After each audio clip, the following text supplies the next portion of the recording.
Aloha, it's 365 Hawaii. With Eric and Julie Zemelis, and behind us is Waikiki. And we are not in our hometown of Kona. I'm going to fill you in on what's happening with me.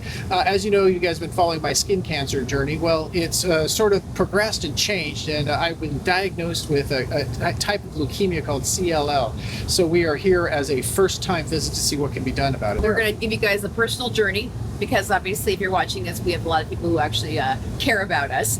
And also for a variety of people who are considering moving to the Big Island, and we talk about how you have to go to Oahu for some specialized healthcare, so you guys can see kind of what we're going through. And also we're going to take you guys on this trip as Eric kind of goes over the next 6 months, they say, of care, and we'll just, at least keep you guys updated. But it's not going to be a total downer. We're going to show some good stuff, but also we're just going to help you guys see what we're going through right now. So let's see how it goes. Yeah, that's right. So let's dig in.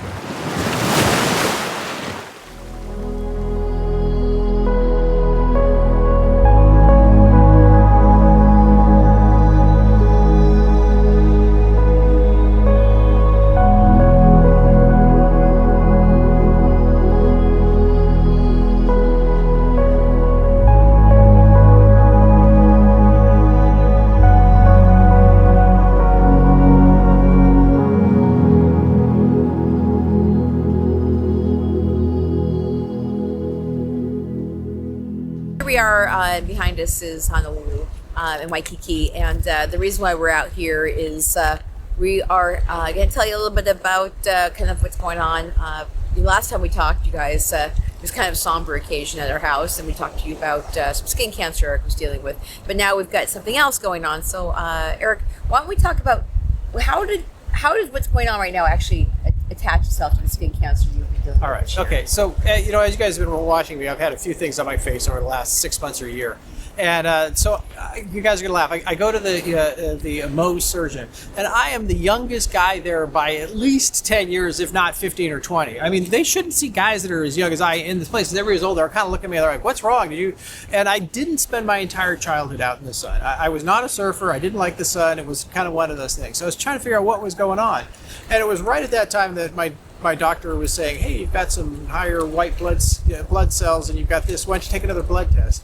So with the second blood test, that's where we discovered that there's something more than just skin cancer, and that is it's leukemia. But that's kind of what we're here for, is to find out what kind, and we're seeing a specialist. I think you just shocked them with the word leukemia, however, because I was shocked when I heard that. And again, it's called CLL. It's a more mellow version of leukemia, and usually it's with older people. I guess that's kind of my theme with older people, is that they get a chance to you can live a long time with it, but mine is a little faster than everybody else. But this goes back to the skin cancer, because one of the side effects of this is skin cancer, particularly squamish. Yeah, squamish. Squamous. Squamous. All right.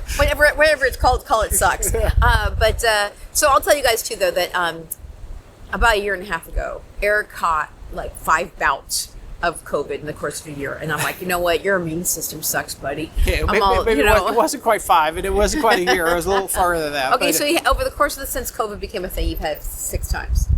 Yeah. Okay, so his immune system actually hasn't been the best, but I got through them really well, and they weren't that bad. Okay, so let's stay for like 10 days each. Okay, but I told him, I go, you should probably go get a blood test or just check your immune system. And he kind of said, nah, whatever.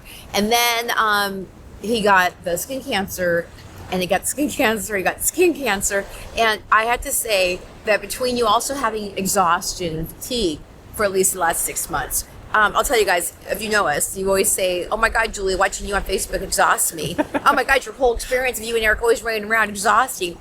Well, he was exhausted, and he said, hey, can we calm down from doing all the things that we're doing in the community and some of our volunteer things, and I can't do as much as I used to. Maybe I'm just getting old.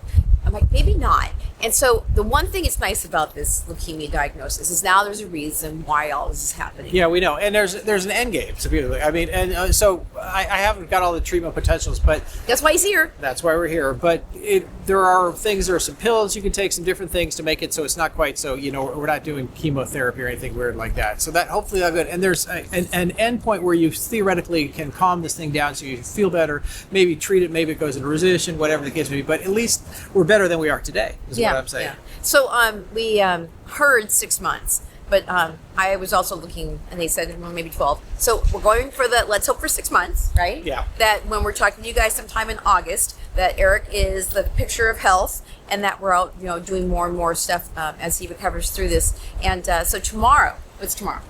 So tomorrow's my first meeting with the oncologist. Yeah, hematologist. Oh, hematologist. Okay, and so they're going to hopefully answer a few more questions. And we thought we kind of tug around and go to Queens with you guys with this, just to tie this back. And it's okay. I want to say this. It's not just about me going through something and everybody feeling sort of. There's a lot of people that go through lots more stuff than it. The only difference I'm doing is I am documenting it on a camera, which is not many other people do. Right, because I know people always say, "Why do you guys bring all your personal stories to light?" Because you know what, it might help somebody else realize what Eric is going through, and then they all of a sudden find themselves on that journey and say, I remember when Eric went to Oahu, and we're going to go to Queens, and we're going to meet with an oncologist, and we're going to get a treatment schedule, and maybe some people might be walking the same path. And that's why I'm doing this. We put out a vote to see what you guys, see if you wanted to actually let's see if the speaker picks up with the wind here. But did a vote to see what to do it. 90% of you said yes, we want to see what's going on. So here we are. And we appreciate you guys caring enough to ask, to say yes, and you wanted to see what Eric's going through instead of just our usual round of like, oh, isn't this a pretty day in Hawaii? Woo. Yeah, and this is kind of what it is. There's more to life. I mean, it's real life. Even wherever you live, you're still going to have the same problems that everybody else does, right? And I'll fill you in a little story now that I'm kind of. I wasn't expecting this, but it doesn't surprise me.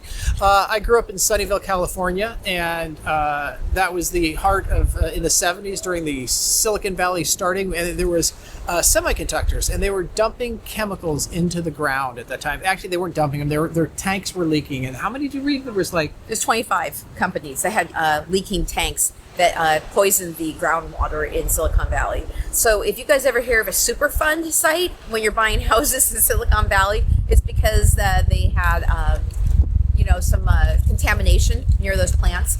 Some are worse than others, but definitely if you look on a map like I did recently, 25 different semiconductor companies had these tanks.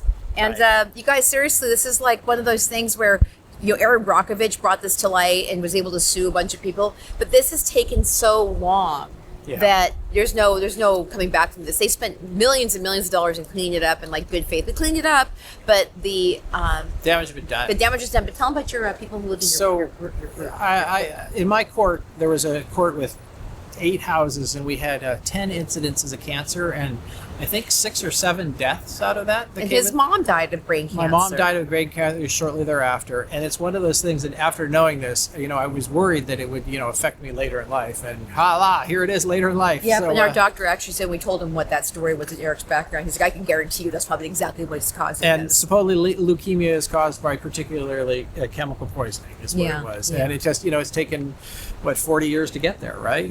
So you can take a little end off the other, hopefully not take a little end and off also just so you guys, if any of you have grown up in Silicon Valley since you were a little kid through the 70s and 80s and early 90s, you might think about this too, that if you're not feeling very good, you're coming worn down, you might want to go get tested because, again, this isn't just what happened in Sunnyvale. This happened from San Jose all the way through the whole Bay Area, and even in Palo Alto. So, and also you guys, when you have this experience where watching somebody like Eric in this exhaustion mode where I don't know if you realize this, it was like consistent. It's like when you're in it, you don't know you're in it. It's just kind of a slow thing. Come 4 o'clock, you're like, oh boy, I need it laid out. Yeah, and he just was just like losing his vigor, you could say. And I had a feeling about 2 weeks before he got diagnosed that something was up.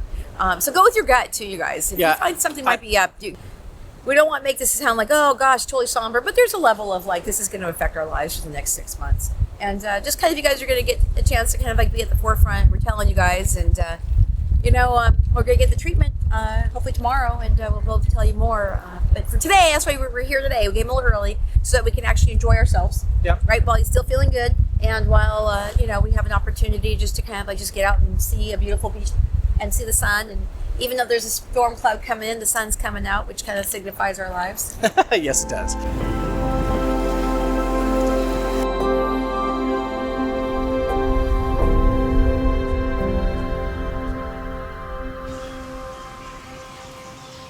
One of the reasons I came to Hawaii is because of it has a spiritual sense to it, and I would say that I guess you'd say that I've always been sort of a spiritual person, And I had a really interesting kind of awakening from going through this process. And what happened was, for the longest time, I've kind of felt like that there's an end point to my life. And my mom died at age 50, and I feel that there's also a period of time where I was just going to come and that was going to be it. And lately it started coming up in the last year a lot. Like, my kids are like, well, what's going to happen? I'm not going to be around. You guys need to do what you got to do. And I was not doing it kind of a joking, but also kind of serious. So then right before I had skin cancer, I started getting really worried about it. And then when the skin cancer started getting, 35 stitches, three dips, and the idea of going in the lymph system and going into blood, that was a lot. And that kind of set me off that's where it was going. And it was, I see this as a way, an exit point from life. And, it's kind of sad to think that at age 60, this is going to be your exit point. And I'm like, that's not really fair that I have to do it. So and it was really sad. I mean, Julie could attest. I was like, oh my God, this is going to be the end of it. And so I started doing a lot of spiritual work, and I saw, I guess you'd call a spiritual, something that can get inside your psyche and work on it. And what we came up with is that if I hadn't accomplished what my goal was in this lifetime, that I had an out. And I haven't accomplished that goal now, but my goal is to sort of help people be enlightened. And I've done okay with it, you know what I mean? But I haven't hit what I needed to hit. And so then I finally started talking to her about it, and I realized that I still had a way to go. And what it did is it sort of reset the clock. And then I stopped feeling quite so worried about dying. And it was amazing. It was like in one day I was like, click, and all of a sudden I'm like, oh, okay, everything's going to be okay, and I'm going to live a long and healthy life. And so it's been interesting moving on to the leukemia part, which you would think that would be the definitely dangerous part. But for me, I have already sort of reset the clock and figured out what's going on inside, which caused it. So now I'm not so scared or worried to go through it, because the work was done with a skin cancer, and the idea that I know I don't have to die, and I know that I'm going to complete my goal. And also, I'd just like to say that we're living in a really interesting time right now. This is the time where we're going to, they call it an ascension period, where all these people are going to get better and things like that. I know if everybody don't believe it, that's fine. But it's the period of you have to become more enlightened. And that's kind of why I'm here. And it was interesting to say, okay, this is the time, so I don't have to worry. I've got something to move forward for. And now I see this, the leukemia is more of a cleanup instead of anything else, where I can just kind of go through and go, okay, we're going to go through the drugs, whatever, 6 months, I can get through it and I'll be good. But I know that I'm going to be okay for the next, 25 years, 30. We'll have to see how it goes. Okay, so here we are for our appointment at the Queen's Medical Center here in Honolulu. And that's what this whole thing has been about, is getting to this appointment. So now I'm here, and I must say now I'm a little nervous, but let's see how it goes. Hopefully everything's going to be okay.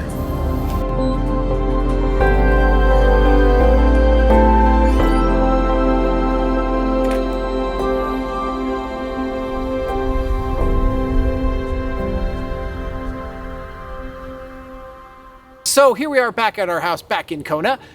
And we had a little technical problems with filming, so we're going to quickly do an update now on what happened. Yeah, so user error, you guys. I was filming Eric, and I realized I thought the camera was on, but it wasn't. And so I didn't catch all the experience that he got right when he got out of the hospital. So we're going to bring it to you now. Recreate that right now. We're going to recreate that and tell you what happened. So Eric, tell them what happened. So we met with this doctor, interesting guy. He is, as in Oahu, a lot of Asian doctors there, and he's been working with cancer for a very long time and had some very interesting things to say.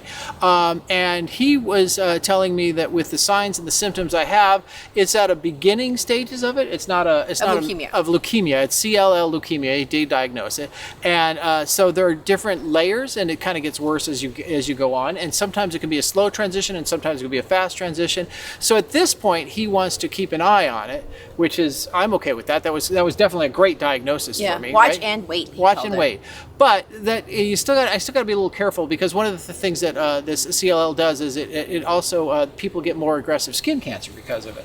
So it's kind of a mixed bag.